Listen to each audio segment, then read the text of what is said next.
alle Paul, ob sie im Stammplatz sitzen sind, dann lassen wir unsere Klauf und hocken uns neben ihn hin. Er ist überall bekannt, weil er Jod verzählen kann von vergangenen Ziegen, die mal längst vergessen haben.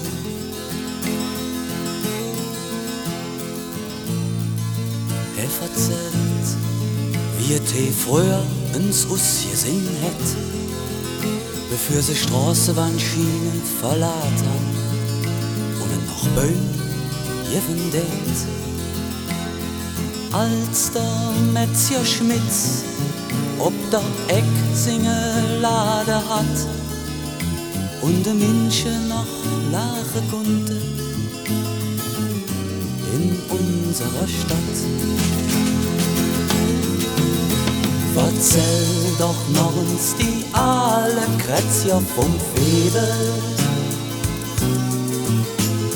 Keiner kann das so gut wie du. Die Menschen, von denen du schwarz, werden wieder lebendig. Und jeden Abend für den neu erzählst dazu.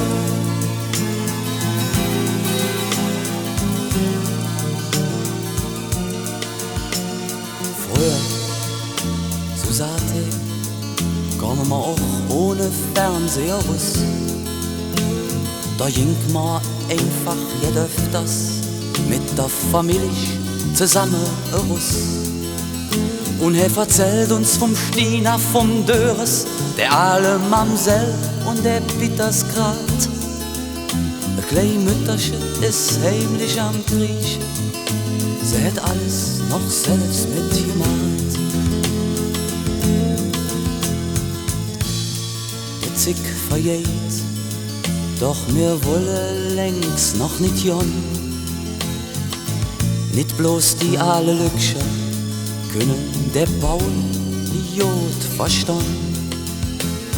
Wenn er so verzählt, sehnt man sich nur der alle Zick. Doch selbst der Paul hält sie nicht zurück. Verzähl doch noch uns die alle Kretzer vom Fedel. Keiner kann das so gut wie du. Die Menschen, von denen du schwarz, werden wieder lebendig. Und jeden Abend geht neu erzählst dazu.